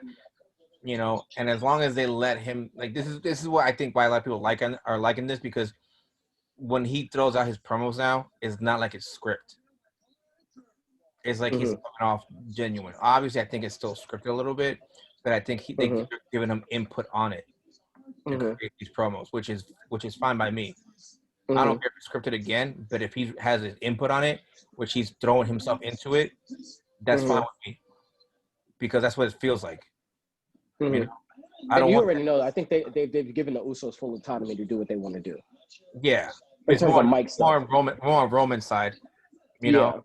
and because that was the issue that was what killed the feud that he had with John Cena, because John was going off the top of his dome. But you can't do that if you're gonna have somebody feud with John Cena. You can't have them be the script, because whatever script you give that person is not gonna fit with what John Cena says, because John goes off the top. You have to let that person sink or swim on their own with John. You know, just let them go. I agree. And they didn't do it with Roman, and that made Roman look bad, unfortunately. We got the whole sucker and succotash, and then he forgot his line, and I was just like, damn, man. I was like, just let him go with his own thing. You know what I'm saying? Nope. They wanted. And I think they're definitely finally doing that. Yeah, I'm glad. But I'm because that's the thing. I'm less concerned about Roman's outcome in this, because you kind of get the sense of what's going to happen when it comes to Roman, like how he's going to play this. I'm just concerned about how they're going to use Jay in this, because if they're just using him as a jobber because it's like, oh, he's there, so let's just use him. We can create a pretty good storyline, and then we can put him in the back again.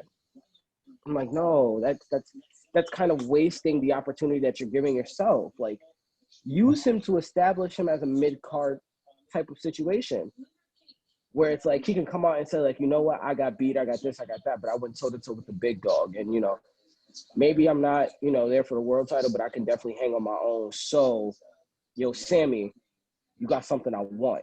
Like, it could turn into that, where it's an immediate shift.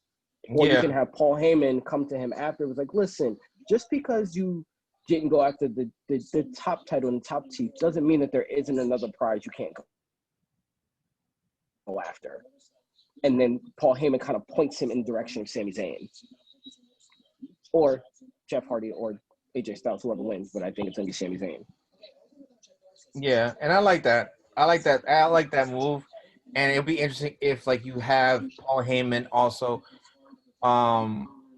managing him, creating a stable, and maybe it's like maybe even like going more of like he's slowly taking in the family.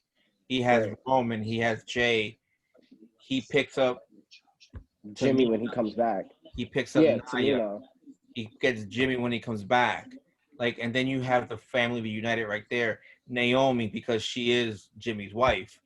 Right. But then you have 3 on each side. You can have Roman and the Usos having titles.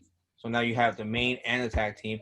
And on the women's side, you can have like Nia or Naomi and Tamina challenging for the tag team titles and winning that. And then you have Nia contending for one of the main belts. And you can have that faction have gold. And then make a run saying, this is what this family is about. This is what this tribal family is about. This is why this is not just about like being second, third generation, whatever. We are champions. And it's not just a family, it's who we're married to as well, like Naomi. You know what I'm saying? Like, we breed champions, we breed this or whatever. It's a great storyline if they work with it, but also it's once everybody comes back healthy. And this could be the beginning of it if they have Jay align himself with Paul Heyman. You know what I'm saying?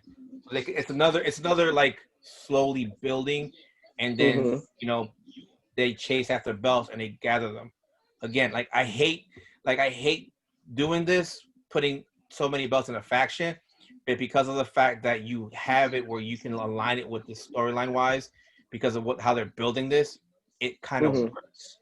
Right. It kind of works, and you can do a slow. And I mean, too, it in this case, the faction helps build the divisions, because at this point you're floundering in a lot of senses. With a lot of the other divisions, you're really floundering with trying to find contenders and trying to find stories. With this is like a built-in story. Yeah. Because you have such, like, they put it on paper. They're like, there are so many of us that throughout this, industry, that why not put them together? Why not have them go under one umbrella? Yeah. and I hate to say this, but the one person I'm more concerned about is Tamina in this one because of the fact like she has this like bad luck whenever they give her a push, Well, she that's gets the thing too. If you put her in the tag title scene, you can protect her yeah, and that's because in why a lot I of want ways her she in can there. be a manager. But then when she has those matches, she doesn't have to do a lot because Naomi can do a lot of the work. Well, that's why I want her with Naomi because Right. Naomi can Tamina could be the power on that team. Mm-hmm. You know what I'm saying? So Naomi can do everything else, and Tamina can just come in for the power to clean up, which is Right. fine. Which is what I'd rather see. You know what I'm saying? Because you don't want like a Baszler, Nia Jax, two powerful women in there because like yo, how you gonna get the belts off of them then? Mm-hmm. You know, but if you have one of this where it's like okay, you got Tamina and you got Naomi. Well, Tamina's the power. Well, okay, we'll just concentrate on Naomi, or you know we can do things with Tamina and work around that. You know what I'm saying? You can find Mm-hmm. weaknesses on that team. You know, Mm-hmm. but I like that combination. It's And you there. also have an end game to it. You also have an end to it because if the family then turns on Naomi and Jimmy leaves with Naomi, is Jay gonna turn on Jimmy? Or is he gonna stay with everybody else? And if Jay leaves with Jimmy, then all right, boom, the Usos are out. Cool. Then somebody else drops the title and they're out and they're out. And then you can keep Paul with, and then that could eventually lead to Roman Reigns dropping the title. Yeah, I mean, and Tamina could be the first one kicked out because she's not necessarily like blood. Like, there, yeah, Snuka he's not related to that family by blood. He was their uncle, but not like a blood uncle. He's like one of those Yeah, types. yeah, So yeah, like as yeah. I'm saying, they pulled Tamina in because she's like a cousin, but not a blood Mm-hmm. cousin. But they could kick her out like, yo, you really ain't family. You ain't blood. You ain't blood. Mm-hmm. You ain't none like us. We's blood. Well, Naomi Mm-hmm. isn't. Well, no, Naomi's my wife, and we breeding ones. So she Mm-hmm. can't be, but you ain't blood. You ain't by marriage, you ain't like blood.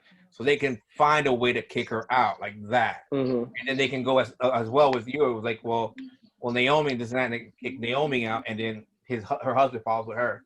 That could be the start of the breakup of that faction at a certain point. You know what I'm saying? Right. But I mean, like, again, my biggest thing is you have to almost make Jay a babyface star. Like, you got to make him, like, he's already a babyface and he's a recognizable face, but you have to make him a legit singles contender, legit singles competitor. Because, again, even in singles competitions, it's always been Jimmy competing and not Jay.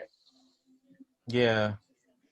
So you got to kind of make it so that Jay is just as much of a threat as Jimmy is. Yeah, it's gonna be interesting. I'd like to see that happen because of this fact, like because Brock is a free agent, it's like we don't know what's gonna happen. That man's gonna sign a contract and it'll all be about the money. We know that. Mm-hmm. You know, so it gives Heyman something to work with. It gives something to him to build around, and it works. To me, it works. It You does know? work. And the biggest aha in all of this is that down the pipeline, you still have The Rock's daughter in developmental. I don't know, man. This is her third knee surgery she's had so far.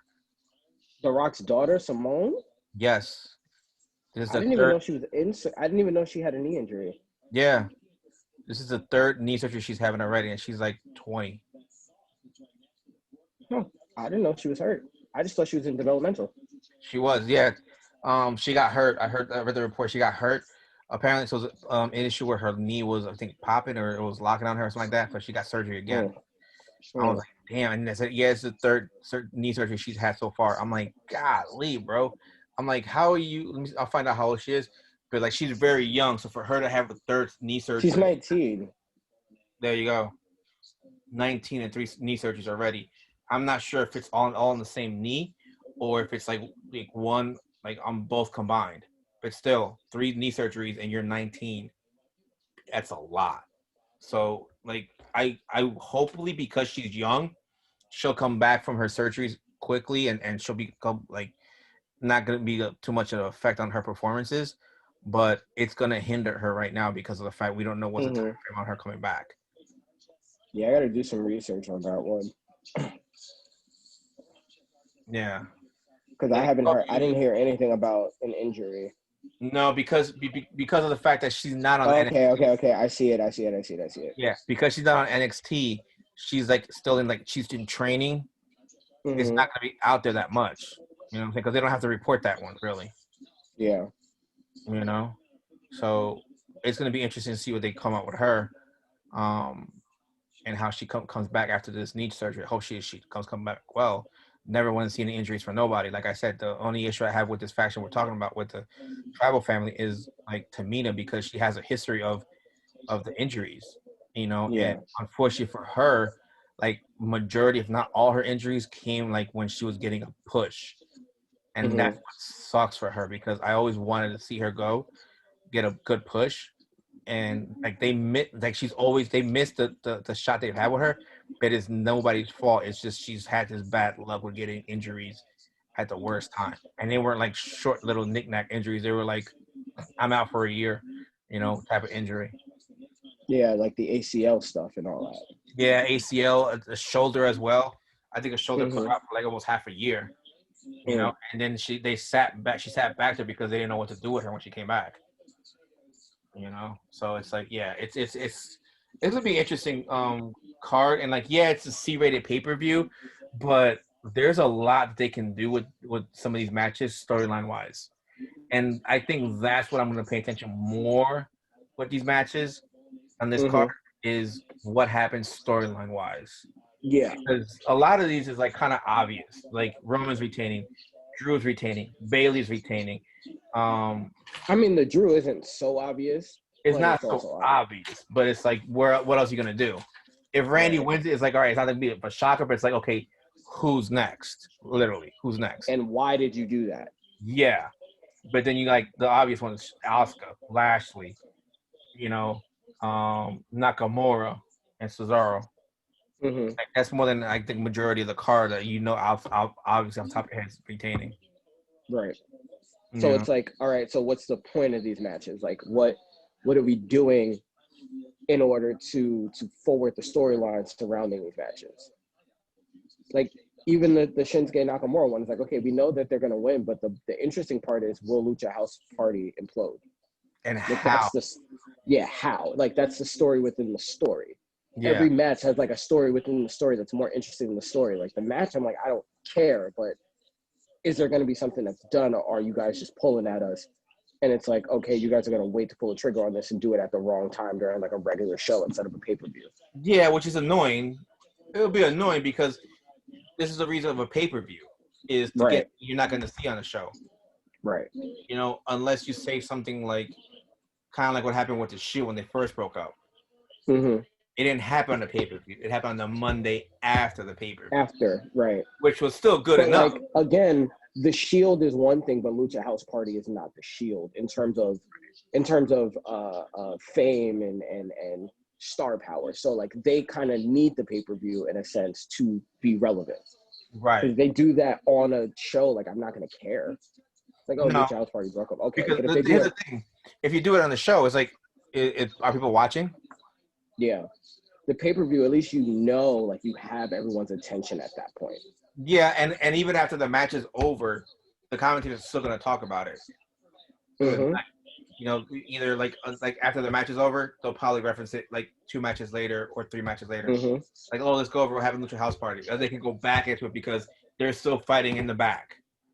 And You then know, you need it, wait, and then what? you have a built-in story going into like the next show after the pay-per-view, and it Mhm. makes Clash of Champions seem a lot more important than what it is. Yeah, that's the way to elevate So like you said, a C-level pay-per-view. Is you right, have things like this that happen. You know, you right. have you Like have that. like the last pay-per-view that happened, like Payback isn't known for being a B or even A-list pay-per-view, but it was a better pay-per-view than SummerSlam because of the stories that were there Hmm. and the implications of everything that came out of Payback are still being felt. Yeah, like the Roman, you have the Dominic and Ray match. You have Mm-hmm. Apollo and Lashley. They're still going. Mm-hmm. You have Banks and not Banks and Bailey when they defeated Mm-hmm. and Baszler. because they didn't lose that match until later on TV, because that's when they actually did the implosion. I think the following SmackDown after that was when they imploded, Hmm. and Baszler and Shane actually won it. So it's like, yeah, Payback wasn't. We expect a little more from Payback, and we didn't. We got some, but it wasn't enough to kind of like elevate it that much, you know. But Clash of Champions, if they're trying to bring it up to where it's supposed to be, with a lot of things that could happen, they could elevate this up a little more as Hmm. a better must watch than what it And is. then it's also in its own way, it's building towards the last of the big four or big five, Mhm. which is Survivor Series, and even bigger, the looming possibility of the draft. Yeah, So it's like now you're building anticipation, you're building your stories, you're building your stories, you're building your stories. And it's like you could blow the whole thing up and reset it. You could have it bleed over into different shows. Like you can split up people if you want to. You can put people back together if you wanted to. Like it gives you a lot more latitude to do a lot more. yeah. I'm still wondering though with this draft if they're gonna do like champions exempt. Was that? If they're gonna have like a champions exempt clause. So, like They if you're a they champion, they're going to, but the question is like which, like the main titles and the tag team titles are exempt because they're brand specific. The question is going to be is if they're going to flip the mid card titles over again. right. And it's like that's the thing. And it's like, do you want to do that? Because if you flip the US title, do you have to take it off the Hurt Business? Or does the Hurt Business now go over to SmackDown? Yeah, Which because you don't would want to split them be up. stupid. Yeah, Yeah, you don't want to split them up after they're just getting good, which would be stupid. So then is it a situation where Bobby Lashley then it's like, I don't want to go to Raw or I don't want to go to SmackDown and relinquishes the title? Like that's never been done before, but could you do it? Where they swap titles and the superstars have an option if they want to go with the title or not. And then at that point, now you have tournament style stuff where now you have built-in matches for those titles and you reestablish the storylines with those titles. mm-hmm. It could be done. It can be. I mean, there really are no rules to the draft. Truthfully, there are no rules. Mm-hmm. Because it doesn't make sense of like, oh, I'm gonna draft someone who's a champion now automatically the other brand gets the other title because it has to be fair. And it's like, no, that's stupid. Why don't you just draft a title?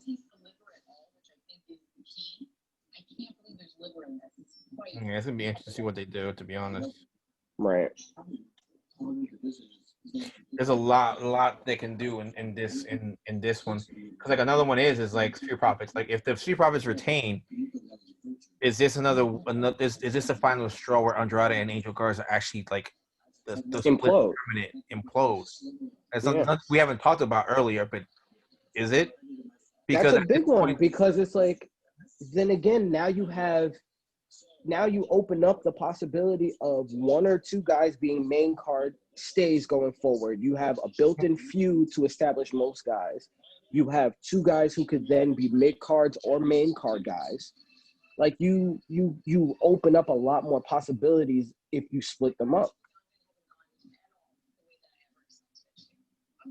So that's another one that's like this pay-per-view has a lot of ripple effects. And I think that's the best way to put it.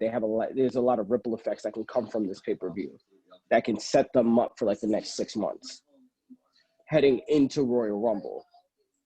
yeah. I mean, because after this, what do we have? For the rest of the year, you have Hell in a Cell in October, then Survivor Series in November, and then TLCs in December. So you have 3 more pay-per-views until Royal Rumble. Right. After this one, and you still have to build for Survivor Series, and then after that, you have TLC, and then build it into Royal Rumble. And we still haven't talked about the whole Otis and Miz storyline that could bleed into Clash of Champions. They could use it. They could not use it because again, there's still the money in the bank that's in play. Yeah, but you have to remember they're in like court, so Right. Like I said, they could use it. They could not use it. They could use it as a backstage promo. And again, too, there's the lingering idea of, the Raw Women's title is on the line, but then there's also the lingering Mandy Rose that's supposed to be showing up on Raw. So like that makes that match more interesting because what if Mandy Rose then decides to like, I'm not gonna wait, I'm gonna jump the line, and she interferes in that match.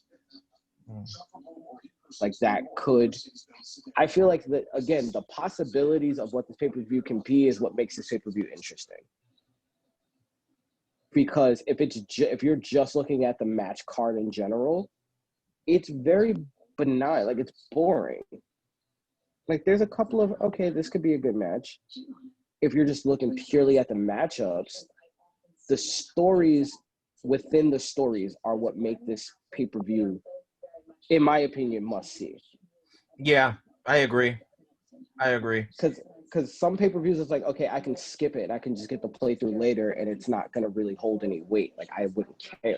Like Survivor Series felt like that. Like you could have not watched Survivor Series and it would not have mattered. Because Survivor Series wasn't game breaking. It didn't change anything. So, but like this pay-per-view feels like if you miss it, then you're going to miss a whole lot.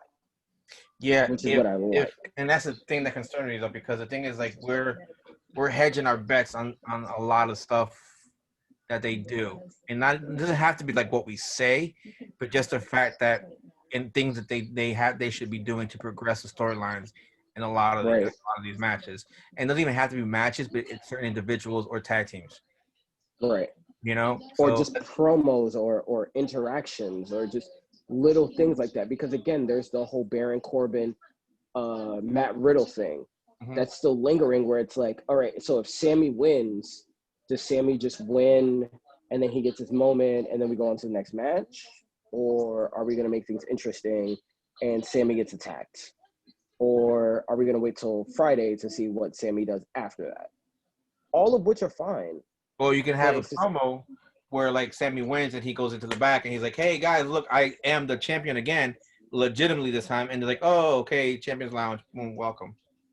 Like you don't know. Or it's like, oh, that's cool, but again, you also still weren't here for months, so yeah, bye. And then you have Sammy cut a crazy promo, just like calling everybody in the back out, and then in the back you have like all your mid card guys sitting in the back, and he issues an open challenge for Friday.